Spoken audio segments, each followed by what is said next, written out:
Alrighty boys, we are back with some S650 stuff. We got the S650 already in the shop getting ready to go ahead and work on it, and today we are putting it on some lowering springs. So in the last video we put the Belgians on, which look absolutely stunning and fantastic, but the biggest concern we had was the ride height. It really shows how high these cars sit from the factory, and so we're going to be fixing that, probably doing the best thing you can do to an S650, which is lower it with some lowering springs just right off the rip. One of the best things. And Sean went and caved. He got the RTR Tacticals simply because they do put that they can fit the 20s, which is what these Belgians are, as well as just the RTR product line is great. So Sean's crashed out. As you can see, he's also wearing the new Spec 5 shirt. So RTR, if you somehow see this, give us some parts. But yeah, let's go ahead and unbox these right fast, show you what we're working with, and yeah.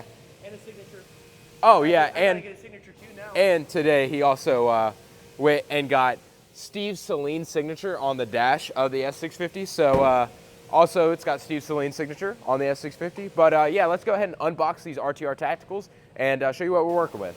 So of course we got the box here. Everything looks pretty good. These are actually really nice because we actually installed a set of BMRs on an S650 the other day, and we had to cut the original bump stops. These RTRs come with new bump stops, which is big. A, you're not guessing on cutting, as well as B, you get to keep all the OEM stuff. So if you ever go back OEM, you don't have to worry about the bump stops being cut and having to get new bump stops. So that is something big. And like I said, value, they are a little bit more expensive than like BMRs and stuff, but they still don't break the bank too bad. So yeah, we're gonna go ahead and look how shiny and fancy his engine bay is. We're gonna go ahead and get it lifted up, take the front struts off, go ahead and do the rears. We're gonna show you the easiest way of putting lowering springs on an S650 Mustang. And yeah, this should be no more than like maybe a 2 hour, hour and a half install to put these springs on. Really not bad to do on the S650 Mustang, so let's get into it. So we got Sean here doing the manual labor of taking the wheels off. Of course, that's the first step in doing anything pretty much. So we're gonna go ahead and get these wheels off. We're gonna start with the rear lowering springs first, which really aren't that bad to do. You just kind of have to drop the subframe down some, but that's not too bad. He hasn't done it before, but I have. So it's really not too bad. Once we get this wheel off, I'll kind of go in depth of what to do, and it won't be too bad, honestly. Like I said, S650 lowering springs really aren't that bad to do. They do seem somewhat scary if you've never done them before, but they're really not that bad. Honestly, S197s are a little bit easier, but not too terribly much easier. These things don't take very much time. So once he gets the wheels off, we'll show you what we're gonna do. All right, so Sean's got the wheels and all off, so I'm gonna tell you what we're gonna do, and then I'll put you on a time lapse to see. So the first thing we're gonna do is actually put a stand or something. If you're doing it not on a lift, you can use like a jack, keep the car on jack stands. Put a jack somewhere. Normally I would have to say somewhere on like the actual subframe of the vehicle. It's gonna be easiest to hold it there and be able to get your travel. And then once you got that held up, you're gonna undo these two bolts. They're 18s here. Once you undo those 18s, there's gonna be a 13 for the brake line because you don't really wanna get your brakes in a bind. And then once you undo that, you can actually still keep it supported there. Undo these two 13s here, and then I think it's either a 21 or a 24 for the front subframe bolt. Don't bring it all the way out yet. Keep it somewhat loosened. And then you can bring this rear subframe bolt all the way out. And then once you do, I just normally lower it down a little bit with the jack, or as we're gonna have as a stand. And once that lowers down, we can pull this all the way out, and that will give us enough travel to pull the spring out of the vehicle.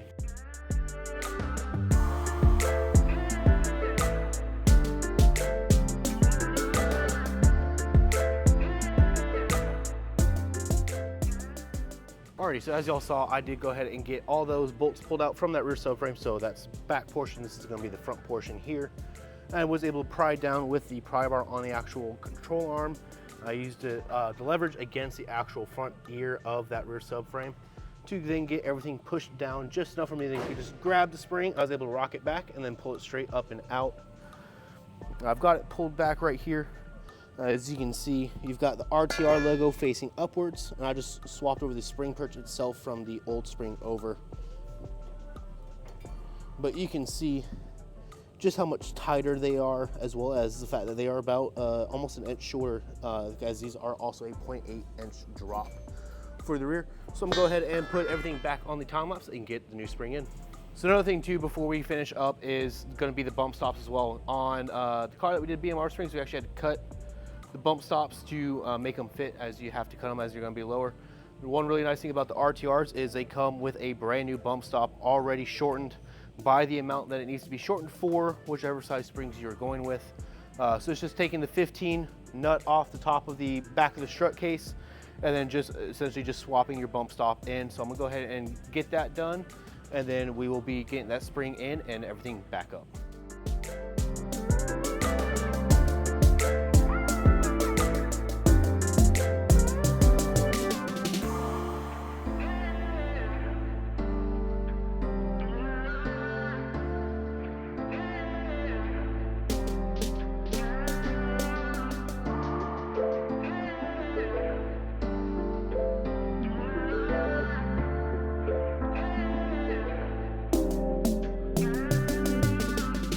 Alrighty, so now that we've got everything all back up and that new spring installed, it is going to be oriented just a little bit different. I did realize I also forgot to mention that you also have to indent the spring here on this lower perch here in the lower control arm. So I did go ahead and do that, as well as getting all your 21s back up, your 13s there, and your 18s here, and it's going to be a 15. Don't forget your little dust cap like I almost did. That just snaps back on, and now everything is all good to go with that. Went ahead and actually got the spring in quicker than Seth can do an oil change on a Volkswagen Taos. But now we're going to go ahead and do the other side on time lapse and just get that knocked out.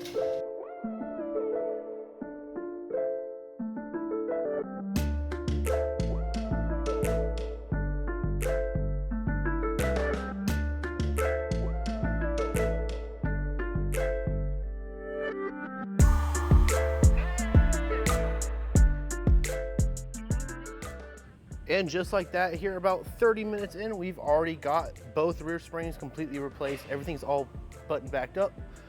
However, while filming, just realized I didn't get these bolts back in, so we'll be going ahead and retightening those up, and I will be going ahead and double checking all the nuts and bolts on the car, as well as having Seth just double check everything.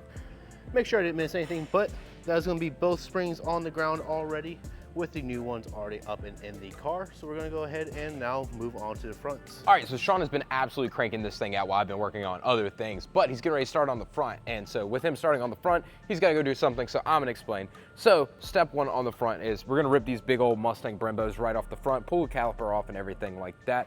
Then we got some 24-inch nuts, or 24mm nuts on the backside of the strut here. You gotta take those off. And then there's going to be some clips here you're gonna take off.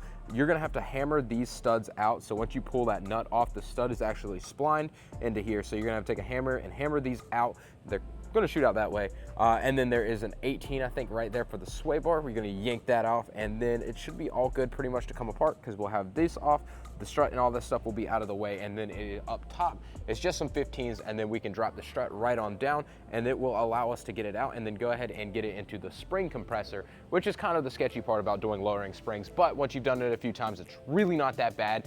So anyways, we got a nice one, so we're gonna show you on the really nice one. But for now, we're gonna go ahead and skip back into a time lapse and go ahead and take this front apart so we can get this front strut out, and go ahead and swap onto the RTRs.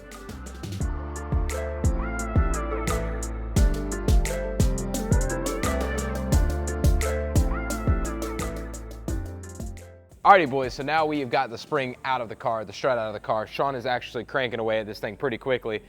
So now we're gonna go ahead and do the sketchy part, like I said, which is the spring compressor. So we gotta essentially line this strut and spring up in this compressor here. And normally I would say a system like this is pretty safe, pretty easy to use, but ours is a little bit damaged.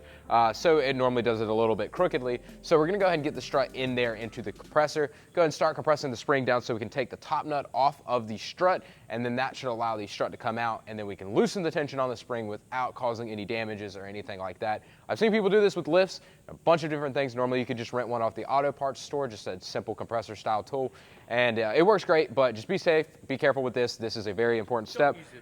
Don't use zip ties.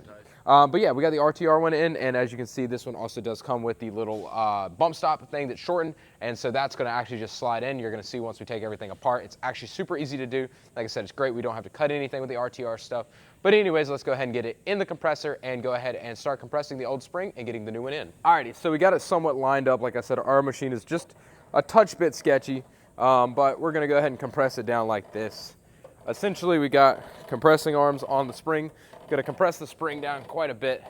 And once we compress the spring down, we can get the strut out pretty easily without having to have any issues of it shooting out at us. So now that we got that somewhat compressed, I've got the impacty thing here, and Sean's got behind you.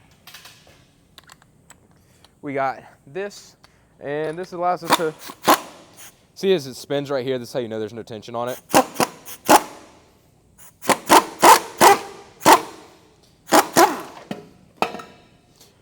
Watch your foot, try not to do that, but you can do it that way. That allows it to come out. And then I will have to say, don't pick up by this part, because sometimes these can come apart. Pick up from the bottom and then just pull it out like that. And as you can see, we got the spring like that. And then the strut is here. And this is what I'm talking about with the bump stop. So this comes off like this, and then this is your standard bump stop.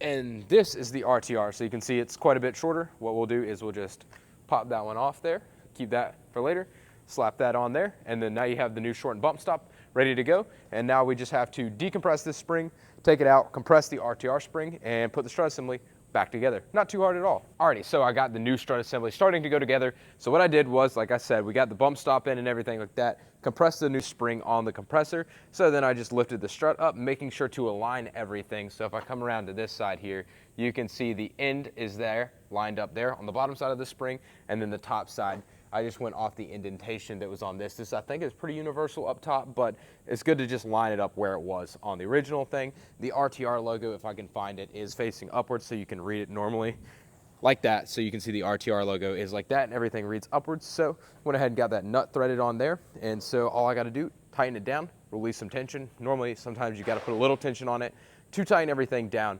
But looks like everything's going to go together pretty well. All right, so we got the one side going ahead and got it assembled. So Sean's gonna go ahead and take back over with the recording and everything. He's gonna go ahead and get this one back installed. And then we're gonna go on time lapse and go ahead and get the other side off and back in the spring compressor here, so we can go ahead and get the passenger side done on the car. Honestly, these are going really, really well. Knock on whatever this shelf is here. And hopefully they continue going that well. And yeah, I mean, really and truly, these RTR stuff line up really good. Honestly, great quality product. You can tell it just off the install. But yeah, let's go ahead and get them on and see what it looks like. I'm very excited to see this car lowered finally.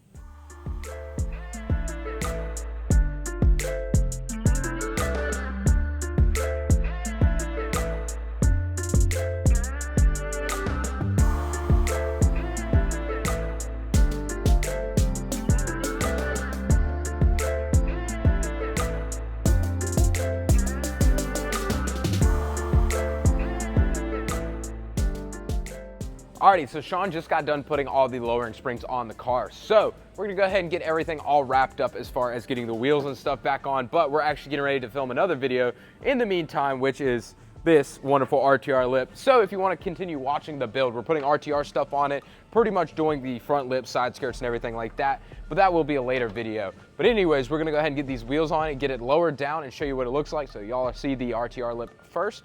But we're gonna go ahead and get this thing all together, and honestly, it went pretty well for putting these lowering springs on, so not too bad. Let's get it together. All right, so Sean got everything all together for the lowering springs on the S650 Mustang, and he let me pull it outside and go ahead and show you and give you my reactions to it. So I'm gonna go ahead and show you what it looks like, and man, this thing looks absolutely freaking phenomenal. Just the way it drops on these RTR Tacticals looks so well, dude. I think this might be one of the cleanest S650 Mustangs out there right now. Like, overall, guys, you cannot deny how good this car looks. Honestly, I was an S650 hater at the beginning. I didn't think they looked very good. And just the growth of this car and seeing other ones out there, man, these cars do look really good. Take a little bit of time and effort, but man, the side profile, everything like that, this car looks phenomenal. These Belgian VF5s are really popping, and that's the fender gap on the RTR Tacticals in the rear. It looks absolutely good. These are 20-inch wheels, and look how well they clear in the front. I mean, they just fit so well underneath of this car. Now with the lowering springs and all together, this is one of the best and my favorite looking S650 Mustangs I have seen so far. And honestly, guys, not only does this thing look good, but it also goes really, really well. You can kind of hear it right now, but we got it on the 85 shop tune from Mustang Lifestyle, and this thing actually rips. It's probably making north of 450 wheel horsepower right now. And honestly, it absolutely drags my S197s and stuff like that. This thing is really, really good. I am really loving the S650 platform, but these lowering springs, man, absolutely knocked it out of the park. I think lowering the S650 was one of the biggest things you could do to it, because honestly, the factory ride height, and like most Mustangs, is really, really high. But lowering it down really cleaned it up, made it look a lot more sleek, kind of gave it a lower profile look, kind of like how a supercar does. And I think it looks really, really well, and it just really complements the ducktail, everything like that. Just kind of ties everything all together. And his switch from black to silver wheels is really popping. Before, without lowering it, you could kind of tell how high the ride height was. The black kind of hid it in the fender wells. Now that it's lowered on these silver wheels, man, it just looks absolutely incredible.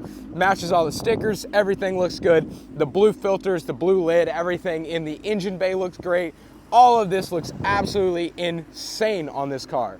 But before I end this video, I just want to give a huge shout out to the guys over at Modify Mustang. They hooked us up with all the RTR stuff, the front lip, the side skirts, and the lowering springs on this thing. Cannot give more than a huge shout out to them guys. They got everything to us in a killer time with a killer deal. So go hit them up if you want any Mustang parts. But other than that, guys, that is going to be it for today's video, installing the lowering springs on the S650 Mustang. Like I said, we have a front lip and some side skirts to put on the car, and that'll be pretty much rounding off the exterior of the car. The only thing we really need to do left is a nice little blower to go right up there, but that's gonna take some time. But yeah, this car is looking absolutely phenomenal and stunning. The lowering springs really killed it and knocked it out of the park. But yeah, guys, that's gonna be it for today's video. I hope you all enjoyed watching, and if you learned something, leave a comment down below. I hope you have a great rest of y'all's day. Peace out, and I'll see you in the next one.